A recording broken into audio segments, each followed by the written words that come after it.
All right, guys. So in a previous video, we talked about what kind of games I want to make. Horror games, right? We talked about horror a little bit. Let me let you know why. So from a young age, right? And I mean young, I've been in love with horror everything. Um, it started with horror comics. I got a hold of some horror comics, and partly like I was reading this series because it was one of the few comic books that they sold at my local grocery store. And I know that sounds crazy, but back in the day, you know. But there was a series called Marvel Comics Presents, and you know, hold the book one way, and there's the main story of that side, and then when you get closer to the middle of the book, it kicks over, and there's another story, part of one, and then you had to buy the whole series, and each comic was a little short comic, but it was four comics in one because you flip it over and there's the main story, and then closer to the middle of the book is another smaller story. Those were cool, man. I really liked them. There was almost always a Wolverine story because Wolverine was the big deal at the time. And then there'd be something else. There was Venom was in there, Spider Man, Iron Fist, Man Thing.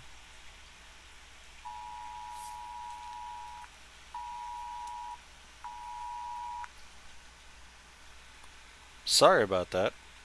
Um, that was the alarm for the Amber Alert. Um,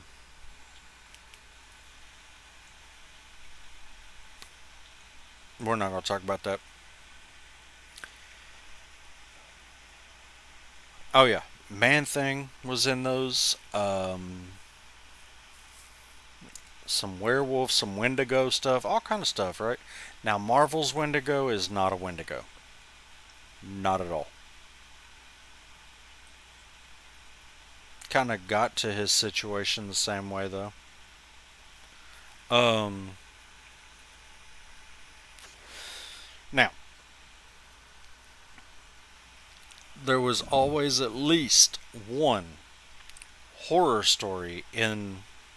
Yeah, it'd be in like four or five comics before the story would be finished. But there'd be at least one. And I was like, man, this is cool. Then horror movies. Some of my older cousins was like, "Hey, you want to watch? We're going to the movie theater tonight. You want to go see Nightmare on Elm Street?" And I was like, "What? I never heard of that. Oh, it's a scary movie." So I asked him. I was like, "Is it kind of like the scary comic books?" He's like, "Yeah, sure, I guess. I don't know. It's all scary." I said, "Okay, cool." I went and watched Nightmare on Elm Street. Well, that was great. I was like, "What? What? That is awesome." Then, you know, one of my cousins introduced me to Friday the 13th. And he even said, first one ain't no good. We watched the first one, then we watched the second one. And then when the third one came out, we watched it and it was awesome. I was like, oh man. Um, Hellraisers, those movies were a big deal for me. Horror video games started coming out. Splatterhouse. What? It was like the first horror game I ever played. I don't know if there was horror games before that, but that was the first horror game I played. Splatterhouse. And it was kind of the same formula as most video games at the time. Male hero character, female love interest character has been kidnapped, go to end of game, fight through a bunch of enemies, go to end of game, kill thing that has kidnapped female love interest, you win. Except for in this one, you're wearing a Jason Voorhees looking ass hockey mask, slaughtering weird, creepy monster things, blood and gore, whether it be green blood, red blood, blue blood, purple, it didn't matter. It was going everywhere. There was guts. There were little leech monsters, and you had to stomp on them. When you stomped on them, they exploded into gore all over the. What? I got a machete. What do you. What? I got a baseball bat. Oh, okay. That was the games. That was Splatterhouse. That was the first horror game I ever played, and I'm fighting monsters with what might as well be a monster, because this was Jason Voorhees. I don't care who you are. They straight up wanted to make a Friday the 13th game. They apparently couldn't. They took the sleeves off and made him a living character instead of a zombie. And that was it. That was the game. And then the second one, they added some more story where the mask was had control. Da, da, da, da. The third one, the mask had control even more, and it was digging into him. And what? Then they made a remake later down the road that was awesome. And then I got into horror books, like books, novels. And I was like, what? Okay. I've always loved horror. Horror is great. Um, so that's why the games I want to make are mostly horror. Um, that's why even the games that aren't going to be horror are going to have small little hints of horror to them. That's that's what I want to do. That's my plan. Um,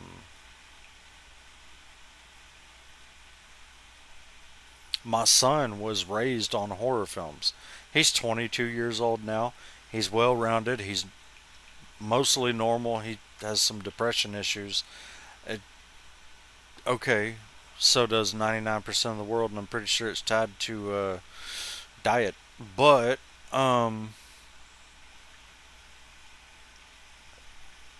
well, not 99% of the world, 99% of America. But anyway, that's not the topic of the day.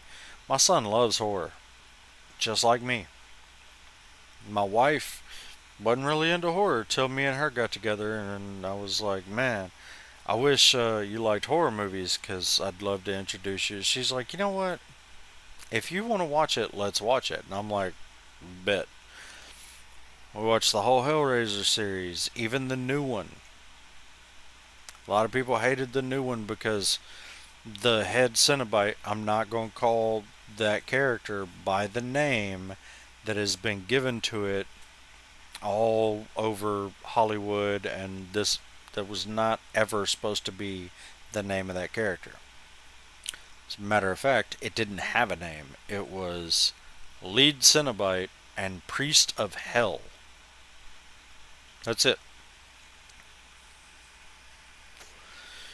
Uh, and I'm going to show Clive Barker and his works the respect of not calling that character Pinhead.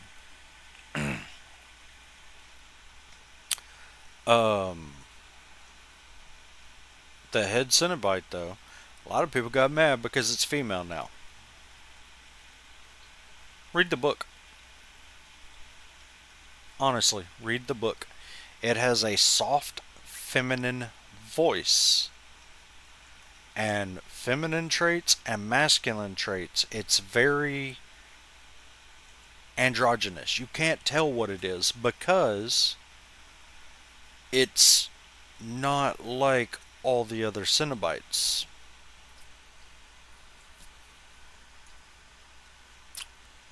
Mm-hmm. Yeah. Yeah. There's some deep lore there.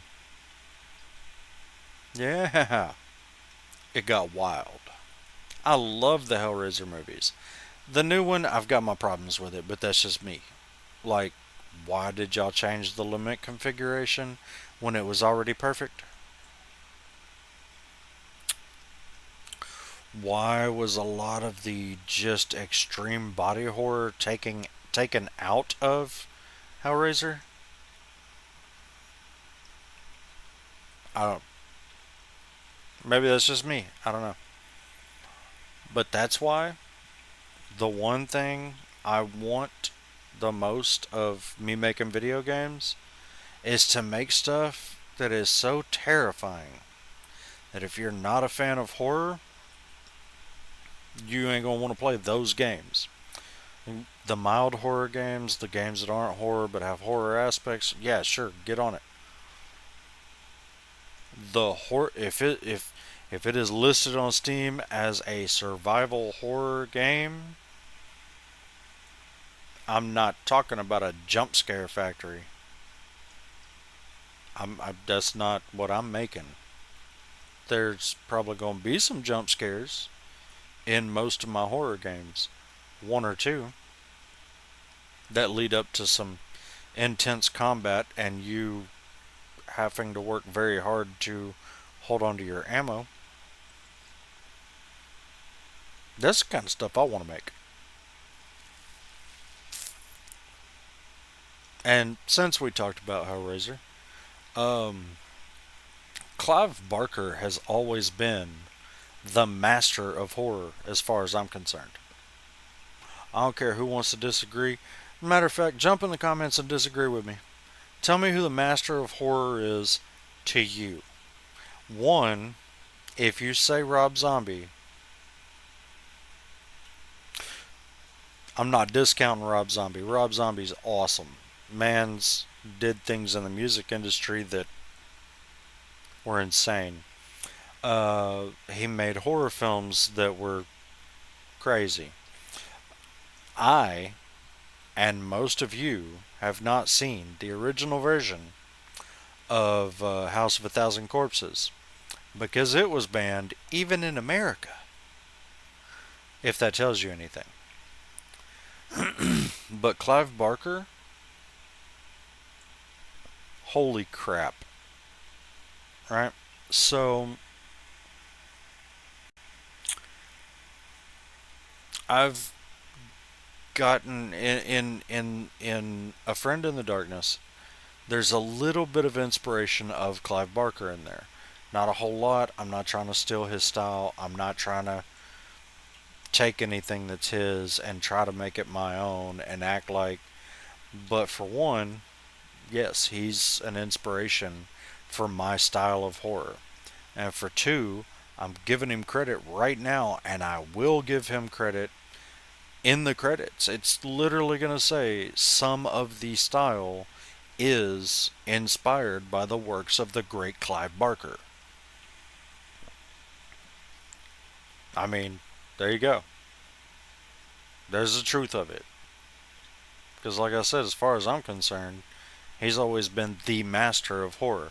Now, there are other greats that come close to him, but ain't nobody done what he's done as far as I'm concerned. Hell, for that matter, Mr. Barker, if you see this video somehow, if my little ain't nobody ever heard of me ass ever makes it to you, and you see this video, I'd love to work with you. I would, I mean, honestly, I would love to make a game that is strictly a Clive Barker game one day. And the reason I say one day is because I have to, before I touch anything of yours, I played a Clive Barker game once. I don't, I don't want to do that. One, I'm gonna respect your work 100%. Two, I need a team working with me that can create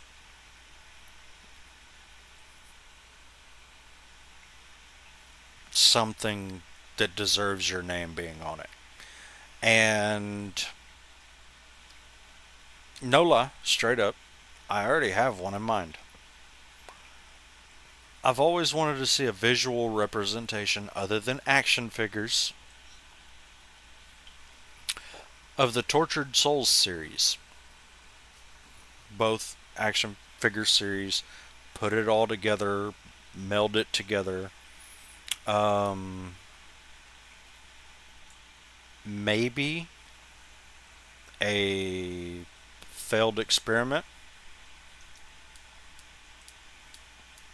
or something along those lines, or a regular dude. And some of these wonderful creations of yours being the boss fights, that would be freaking awesome. Um, so yeah, if anybody like knows Clive Barker or follows him on some kind of social media or something and gets this video to him, that would be awesome. Mr. Barker, if you are not interested at all in working with some lowly trying to get started indie developer, keep that in mind, or keep me in mind. Check out my first, second, third actual horror games. See what you think then. If you're interested in letting tortured souls become a real thing and you having complete input on it and most control over it, let me know. I don't want you to try to become a programmer, and if you don't already work in 3D art, cool. Leave that to my people. We will make it happen. But if we make something and you look at it and you're like, no, that's crap, it goes away. That's what I want to do.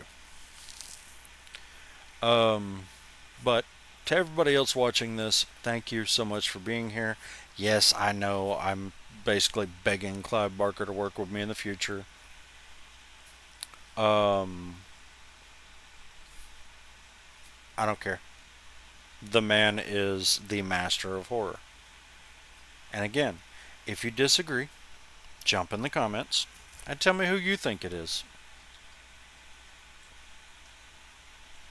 Like I said, I have a lot of respect for a lot of people in horror.